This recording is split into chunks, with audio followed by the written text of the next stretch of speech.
Angry guy here. Society and women hate men.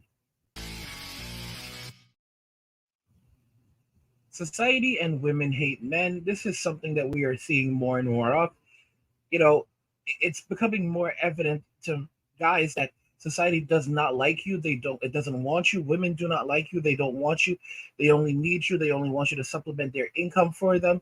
But if you look at the way that men are treated in Western society, if you look at the way that women treat men, if men ever treated women the way that women treat men, it would never be tolerated. Society would never, ever tolerate it. And yet, this is what men go through. I mean, if you look at the grievances that men have, and it is unbelievable the things that can happen to men in society, and no one stops it. And women are basically allowed to commit all of these horrible criminal acts against men. But the state also commits all of these criminal acts against men, and they do it by you saying that well, we're looking at what's in the best interest of this or that. Like literally, your constitutional rights don't mean anything to them. Your constitutional rights come second to what's best for society. And that is how amazing it is. I never realized that they could just turn around and say that, oh, well, your constitutional rights go out the window if this is best for society. Let's just go ahead and are best for women or best for the children. Let's just go ahead and jump right into the video.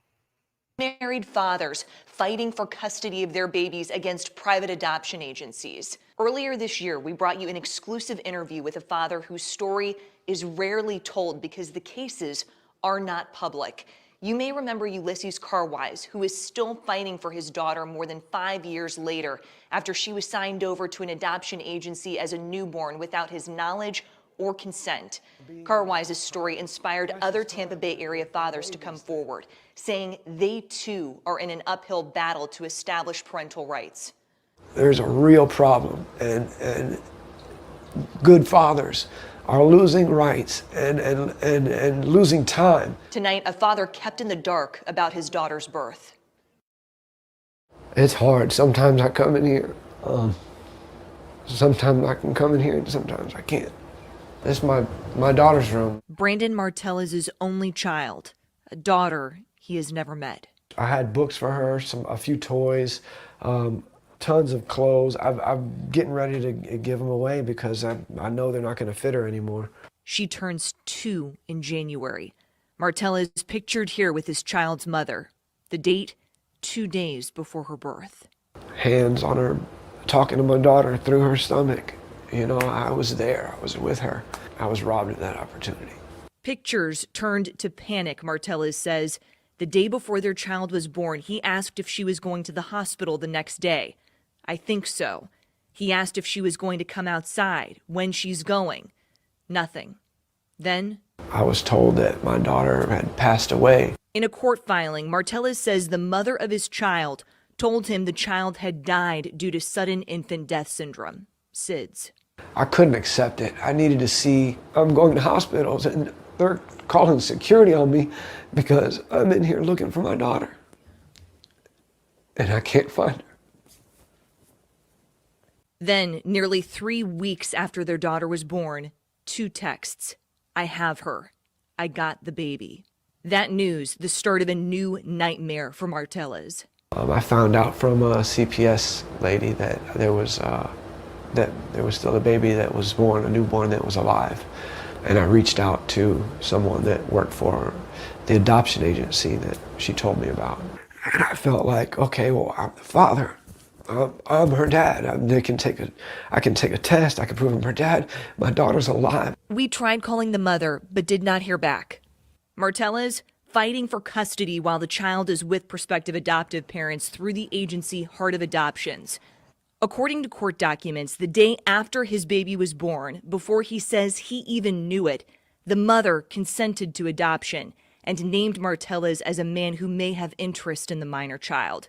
Court documents show the adoption agency said a termination of parental rights was not required because they were not married, he was not listed on the birth certificate, was not on the putative father registry, a little-known state registry for fathers to claim paternity, and had not paid a fair and reasonable amount of living and medical expenses in connection with the pregnancy and birth. They were trying to ask me if I would, that she's going to a great home and all this, and I couldn't hear that. I cut off, said, no, she's not. Over my dead body, she's not.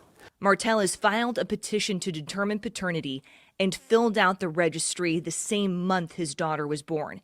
Contesting the adoption plan, Martellus wrote, "I am willing to do whatever it takes to be given custody of my daughter and be in her life.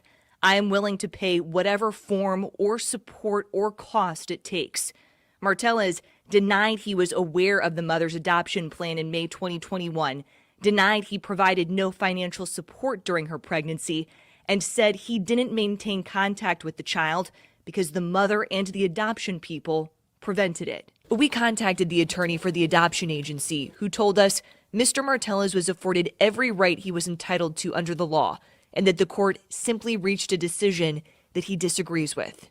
I understand that there's people that might not be able to have kids and they might need kids, but they can have the ones that people are not able to take care of. I can take care of my baby. I own a company. A little piece of deadwood right here.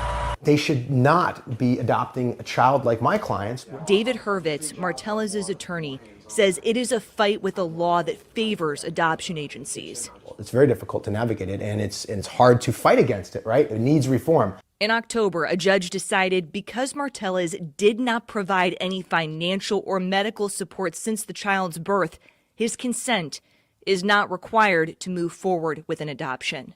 She should be right here. I'm the one who can love her. Nobody can do that like I can. I can't give up for her. There's a lot of fathers out there that are being robbed that are good dads, that are great dads. And something needs to be done about this. You know, guys, this is crazy. This is absolutely insane. Time to appeal this case has closed.